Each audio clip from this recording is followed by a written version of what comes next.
La cuestión 1 dice, el circuito de la figura se encuentra en régimen permanente de corriente continua.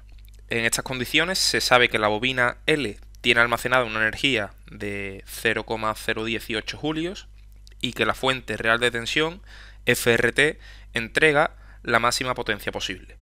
En estas condiciones se pide determinar la tensión característica de la fuente real de tensión en voltios. Y para ello nos dan una serie de datos que son la inductancia de la bobina, la resistencia R1 y la resistencia R2.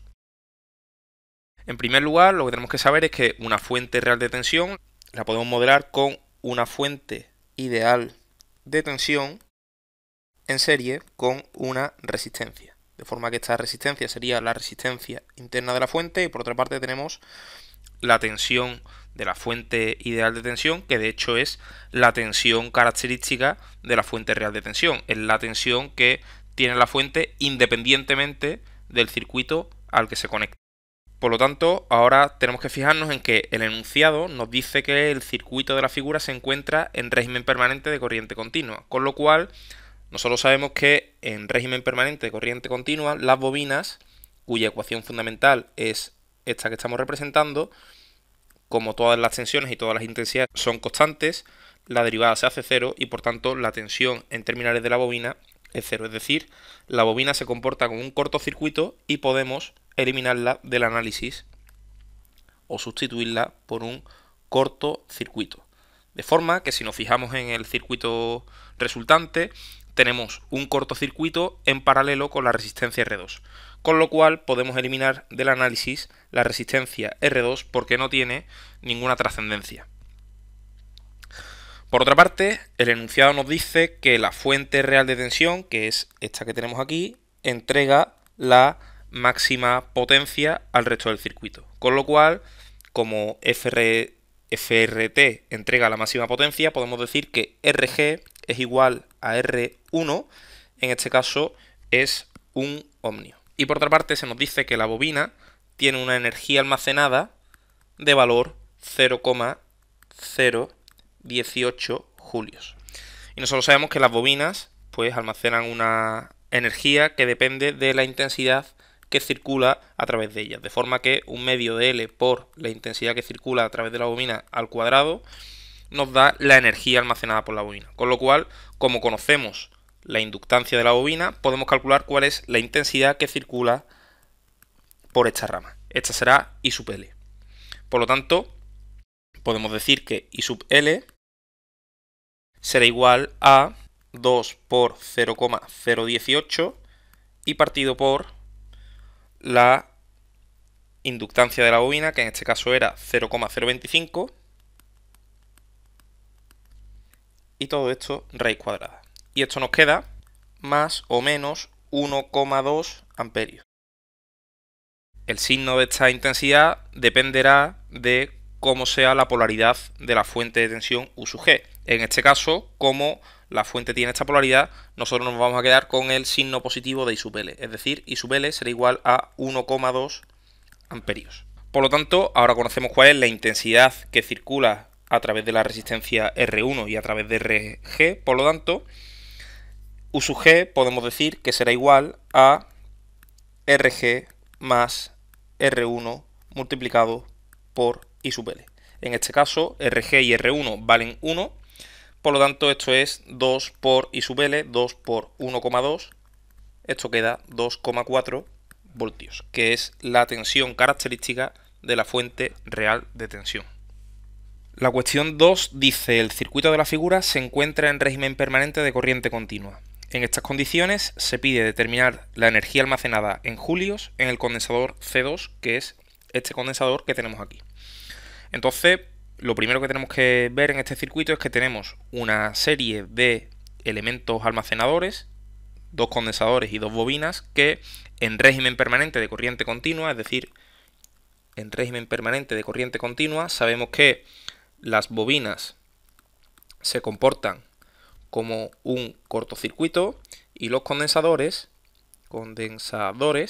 se comportan como un circuito abierto. Por lo tanto, antes de empezar a analizar el circuito en cuestión, podemos sustituir el condensador C2 por un circuito abierto, Vamos a mantener aquí los terminales del condensador C2. Podemos sustituir la bobina L2 por un cortocircuito, la bobina L1 por un cortocircuito y el condensador C1 por un circuito abierto. Es decir, estaríamos en esta situación. Con lo cual, para averiguar la energía almacenada en el condensador C2, tan solo necesitamos conocer esta tensión, ya que la energía almacenada en un condensador viene determinada por 1/2 de la capacidad del condensador en cuestión por la tensión que tiene entre sus terminales dicho condensador al cuadrado. Con lo cual, simplemente tenemos que resolver este circuito, donde además sabemos que la intensidad que circula por esta rama son 0 amperios por encontrarse a circuito abierto, y la intensidad que circula por esta otra rama también son 0 amperios por estar a circuito abierto. Con lo cual, podemos ver que estos 10 voltios se reparten entre estos 2 ohmios y estos 3 ohmios. De forma que la intensidad que circula por esta otra rama, vamos a llamarla I, será igual a pues esos 10 voltios partido por 2 más 3, es decir, por esa rama circulan 2 amperios. Por lo tanto, podemos ver que la tensión U, que es la tensión que tenemos entre los terminales del condensador, será igual a 2 amperios por 3 ohmios, 3 ohmios por 2 amperios, es decir, 6 voltios. Por lo tanto, la energía almacenada en el condensador C2 será igual a 1/2 de la capacidad del condensador C2 por la tensión que tiene este condensador entre sus terminales al cuadrado. Esto es igual a 1/2 por la capacidad, que es 10 elevado a 4 microfaradios, por la tensión que tiene este condensador entre sus terminales, que es 6 voltios al cuadrado. Y esto es igual a 1/2 por 10 elevado a 4 por 10 elevado a menos 6 y por 36. O lo que es lo mismo, 0,18 julios, que es la energía almacenada en el condensador C2. La cuestión 3 dice determinar la resistencia equivalente de los terminales A, B, y nos dan como dato las distintas resistencias que tenemos involucradas en este problema. Entonces podemos fijarnos que tenemos 3 resistencias R triángulo conectadas efectivamente en triángulo, y en el interior de ese triángulo tenemos otras 3 resistencias conectadas en estrella. Entonces, quizá lo que más merece la pena en este caso es convertir las resistencias que están conectadas en estrella en un triángulo. De forma que vamos a decir R estrella triángulo será igual a R estrella multiplicado por 3, es decir, 3 ohmios. Con lo cual podemos sustituir la estrella interior por un conjunto de resistencias conectadas en triángulo. De forma que ese nuevo triángulo quedará en paralelo con el triángulo original. De forma que esta será la situación a la que llegaremos cuando hagamos esa transformación. Es decir, esta sería R triángulo estrella. Ahora lo que tendríamos que hacer es asociar cada pareja de resistencias que está conectada en paralelo. De forma que si hacemos el paralelo de R triángulo con R triángulo estrella, la resistencia equivalente de estas dos será igual a 1 partido por 3 más 1 partido por 3, o lo que es lo mismo, 2 tercios, es decir, la resistencia equivalente de estas dos será igual a 3 medios, o lo que es lo mismo, 1,5 ohmios. De forma que podemos sustituir este conjunto de resistencias conectadas en paralelo por esta nueva resistencia equivalente que hemos hallado, es decir, cada una de estas resistencias será de 1,5 ohmios. Ahora sí, podemos ver que estas dos resistencias, que son del mismo valor, están conectadas en serie, porque la intensidad que viene por aquí es la misma que viene por aquí y es la misma que viene por aquí, y por lo tanto podemos sustituir estas dos resistencias por una única resistencia, en este caso resistencia equivalente 1, como la suma de la resistencia equivalente más la resistencia equivalente, o lo que es lo mismo, 3 ohmios. Es decir, podemos sustituir estas dos por una única resistencia equivalente de valor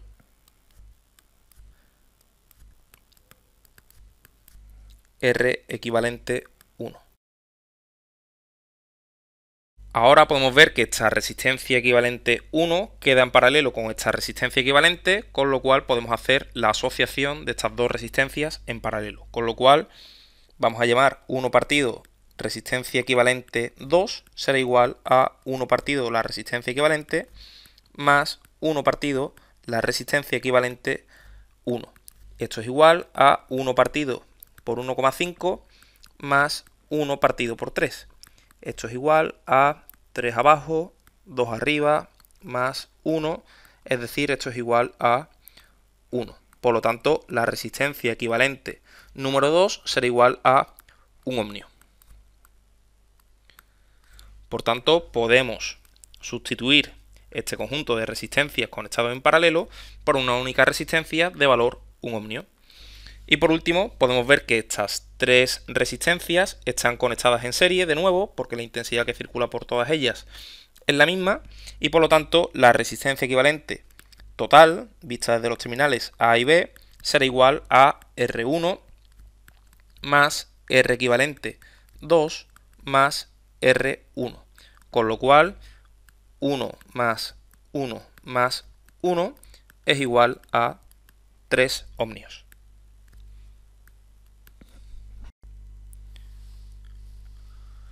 La cuestión 4 dice: el circuito de la figura se encuentra en régimen permanente de corriente continua. En estas condiciones se pide determinar la tensión U en voltios de la resistencia R, donde R es el dato del problema, que vale 2 ohmios. Aquí podemos ver que tenemos pues un divisor de intensidad, porque conocemos la intensidad que viene por esta rama, es decir, estos son 8 amperios, y esta intensidad se va a dividir en esta intensidad, llamémosla I1, y esta otra intensidad I2. De forma que esa intensidad I2 multiplicada por la resistencia de 2 ohmios nos dará la tensión que nos están pidiendo. De forma que, aplicando directamente el divisor de intensidad,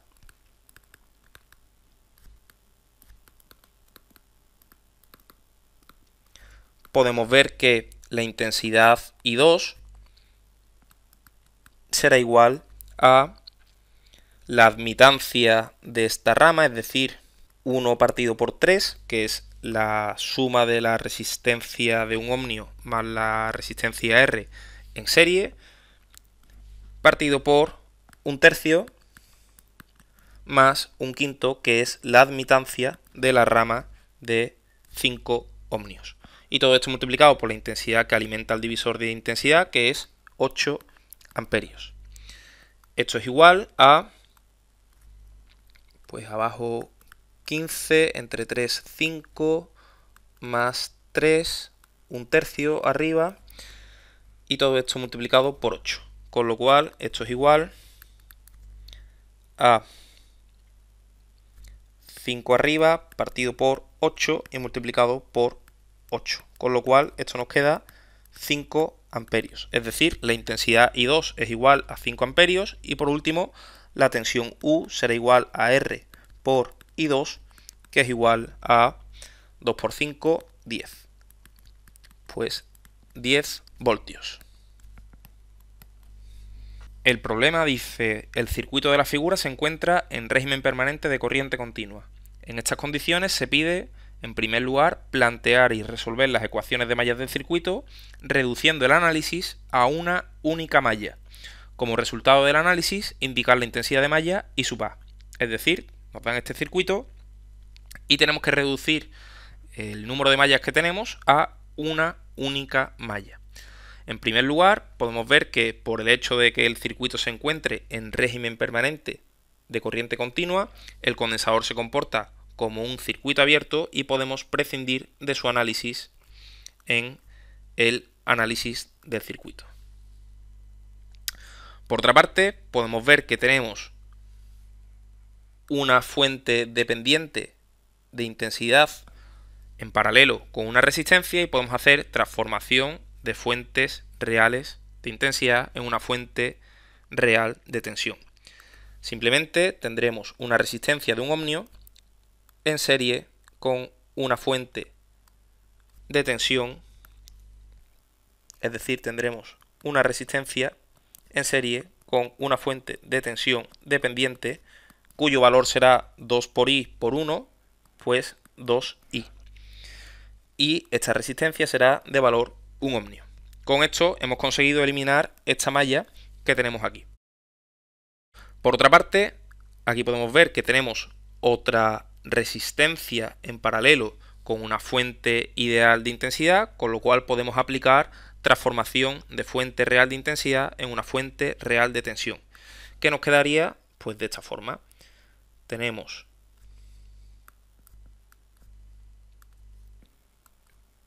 una resistencia en serie con una fuente ideal de tensión. La resistencia es de valor 3 ohmios y el valor de la fuente de tensión será 3 por 1, 3 voltios. Con eso hemos conseguido eliminar esta otra malla que teníamos aquí.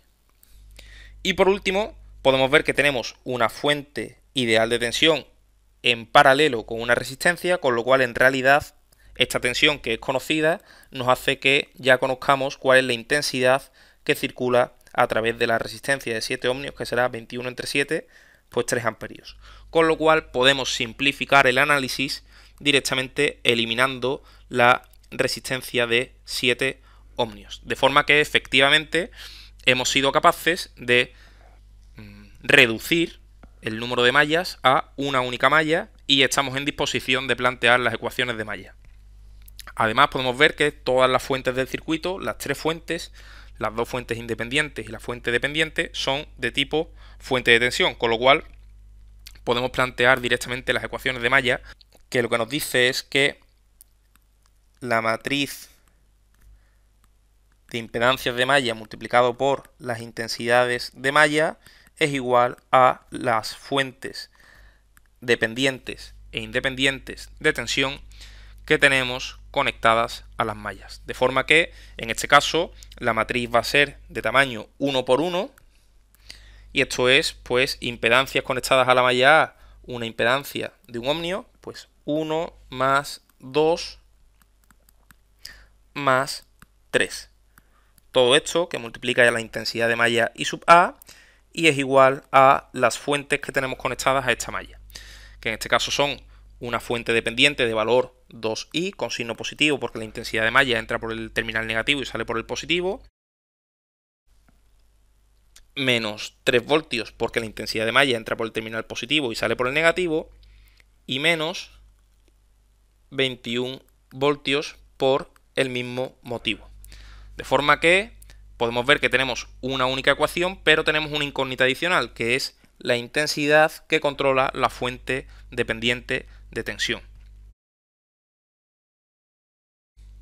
Para conseguir balancear el sistema de ecuaciones necesitamos encontrar la relación de esa intensidad con la intensidad de malla, y podemos ver que en realidad la intensidad I es igual a menos la intensidad I sub A, porque van en sentido contrario, con lo cual esta es la ecuación adicional.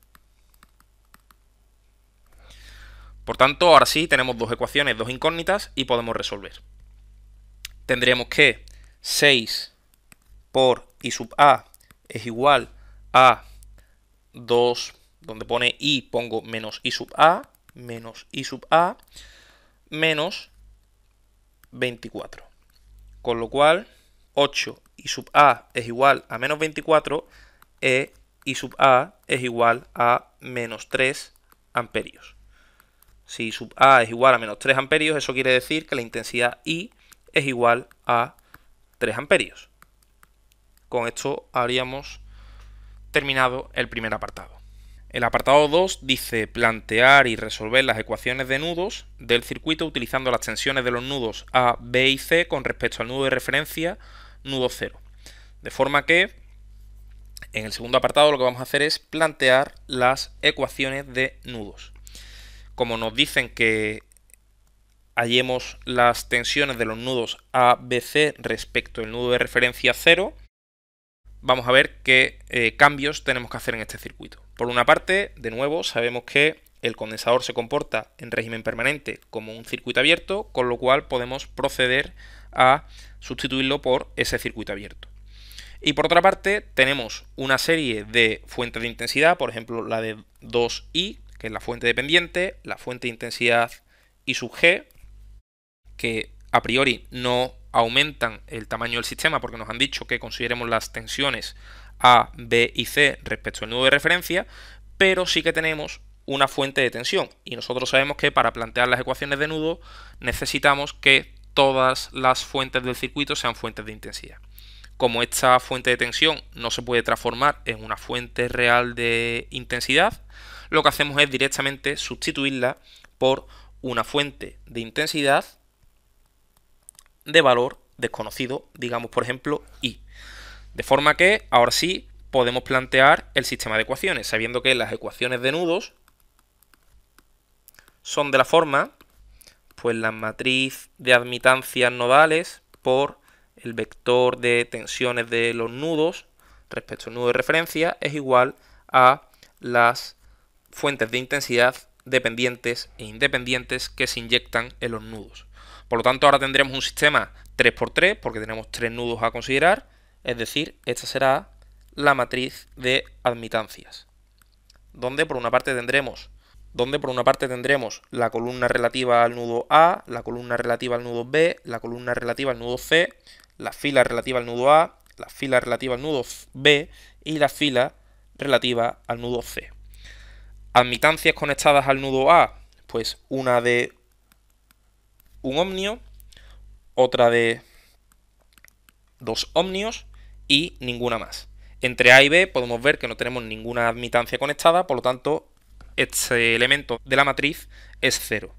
Y entre A y C tenemos una resistencia o una admitancia de 1/2, con lo cual en este elemento aparece un menos 1/2 por encontrarse fuera de la diagonal.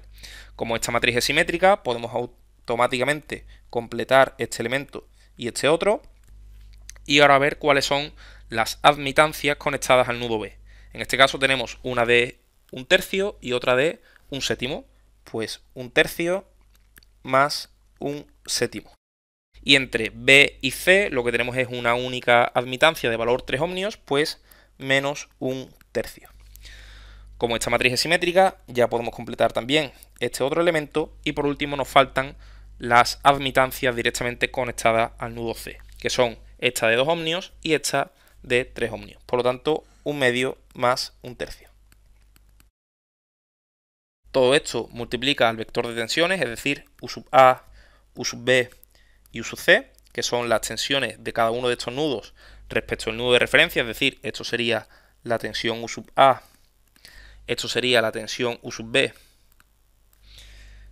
y esta sería la tensión U sub C. Y por último tendremos pues las fuentes de intensidad que se inyectan en los nudos. Al nudo A le llega la intensidad de la fuente de 2I, por lo tanto tendremos un 2I con signo positivo porque la intensidad entra en el nudo A. Al nudo B le llega una intensidad de valor I, pero sale 1 amperio, pues I menos 1. Y al nudo C simplemente le llegan 1 amperio, con lo cual aquí tendremos un 1. En este momento tenemos un sistema de 3 ecuaciones, pero tenemos 1, 2, 3, 4 y 5 incógnitas, con lo cual necesitamos encontrar 2 ecuaciones adicionales. La primera de ellas viene determinada por el hecho de que inicialmente aquí teníamos una fuente de tensión de valor 21 voltios, con lo cual en realidad la incógnita U sub B no es una incógnita, sino que ya es conocida. La tensión del nudo B respecto al nudo de referencia por tener conectada una fuente ideal de tensión es de valor 21 voltios. Y por otra parte tendremos que relacionar la intensidad que controla la fuente dependiente con las tensiones de los nudos. Por lo tanto, podemos ver que esta intensidad que está en esta parte del circuito será igual a la tensión UCA partido por 2 ohmios, es decir, la intensidad I será igual a U sub C menos U sub A partido por 2. Esta es la ecuación adicional que incorpora la fuente dependiente. Ahora sí, tenemos 5 ecuaciones, 5 incógnitas y podemos resolver.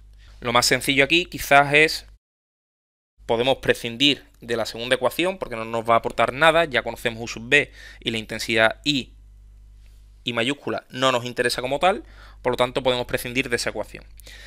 En la primera de ellas tendríamos que 3 medios por U sub A menos 1 medio por U sub C es igual a 2 veces I, y donde pone I ponemos 2 por U sub C menos U sub A partido por 2, que viene de esta otra ecuación. Por lo tanto, este 2 con este 2 se me va, y esto lo que me queda es, puedo multiplicar todo por 2 para cargarme estas fracciones, es decir, me quedará que 3U sub A menos U sub C es igual a 2 veces U sub C menos 2 veces U sub A, y por otra parte tendremos que 5U sub A menos 3U sub C es igual a 0. Esta es una de las ecuaciones que vamos a necesitar para terminar determinando todas las tensiones. Y por otra parte, si nos vamos a la tercera ecuación, a esta otra, tendremos que menos 1 medio de U sub A menos 1 tercio de U sub B, que en realidad ya es conocido, U sub B vale 21 voltios, más 6 entre 2, 3, más 2, todo esto multiplicado por U sub C, es igual a 1. Por lo tanto, podemos ver que si multiplicamos por 6 a la izquierda y a la derecha, lo que tendremos es que menos 3 veces U sub A menos 7 por 6, 42, menos 42 más 5 partido por 6, pero ya estamos multiplicando por 6, más 5 por U sub C es igual a 6. De forma que 3 veces U sub A menos 5 veces U sub C es igual a menos 48. Por lo tanto, esta es la segunda ecuación que tenemos que considerar. Ahora sí, tenemos dos ecuaciones, dos incógnitas, y podemos resolver. Quizás lo que tenemos que hacer es multiplicar la primera ecuación, vamos a llamar a esta ecuación 1 y a esta ecuación 2. Si multiplicamos la ecuación 1 por menos 3, tendremos que menos 15 veces U sub A más 9 veces U sub C es igual a 0. Y hay que multiplicar la segunda ecuación por 5, es decir, 15 veces U sub A menos 25 veces U sub C es igual a menos 240. Con lo cual, si sumamos la primera y la segunda, nos queda que menos 16 veces U sub C es igual a menos 240. Y por último, U sub C será igual a 240 partido por 16. Esto es igual a 120 partido por 8. Esto es igual a 30 partido por 2, o lo que es lo mismo, 15 voltios. Si la tensión U sub C es igual a 15 voltios, podemos ver que 5 veces U sub A era igual a 3 veces U sub C, esto es 45 voltios, por lo tanto U sub A es igual a 45 partido por 5, o lo que es lo mismo, 9 voltios. Con lo cual, ahora ya sí tenemos las tres tensiones de nudo, que son U sub A 9 voltios, U sub B, que lo pongo por aquí, igual a 21 voltios, y U sub C igual a 15 voltios. Por último, el apartado 3 nos dice, en base a los resultados anteriores, comprobar que la tensión y la intensidad en la resistencia de 3 ohmios calculada a través de las ecuaciones de mallas coincide con dichas magnitudes calculadas a través de las ecuaciones de nudos. Comprobar que lo mismo ocurre para la intensidad que circula a través de la fuente ideal de tensión E sub G. Es decir, ahora vamos a ver que efectivamente concuerdan el análisis por mallas y el análisis por nudos. Vamos a decir que por mallas, en la parte izquierda de este circuito, en la parte izquierda de esta pantalla, lo que habíamos averiguado es que la intensidad de malla I sub A era igual a menos 3 amperios, y por otra parte, por nudos, lo que habríamos averiguado es que U sub A es igual a 9 voltios, U sub B es igual a 21 voltios y U sub C es igual a 15 voltios. Con lo cual, podemos ver que si esta tensión es igual a 9 voltios, esta tensión respecto al nudo de referencia es igual a 15 voltios y esta otra es igual efectivamente a 21 voltios. De forma que la tensión BC, que es esta que tenemos aquí, será 21 menos 15, es decir, esta tensión son 6 voltios, con lo cual la intensidad que circula a través de la resistencia de 3 ohmios es igual a 2 amperios en este sentido. Por otra parte, como conocíamos los 21 voltios de esta fuente de tensión que está en paralelo con esta resistencia, a través de esta resistencia circularán 3 amperios. Y por último, a través de la fuente de tensión E sub G, si aplicamos la primera ley de Kirchhoff al nudo B, podemos ver que tenemos 3 amperios, 2 amperios y 1 amperio, por lo tanto, por aquí tienen que llegar 6 amperios. Y ahora, si nos vamos a las mallas, podemos ver que la intensidad de malla era menos 3 amperios, o lo que es lo mismo que la intensidad I es igual a 3 amperios. Por lo tanto, si por aquí vienen 3 amperios en este sentido y por la intensidad de la fuente en este sentido llega a 1 amperio, necesitamos que por aquí vengan efectivamente 2 amperios, que es lo que hemos determinado en el análisis por nudo. De forma que efectivamente esta tensión son 6 voltios. Y por otra parte, habíamos dicho que por aquí, como conocemos la tensión de la fuente, tenemos otros 3 amperios. Por lo tanto, efectivamente, por la fuente de tensión, aquí tenemos que tener 6 amperios. Con lo cual, queda demostrado que el análisis por nudos es equivalente al análisis por mallas.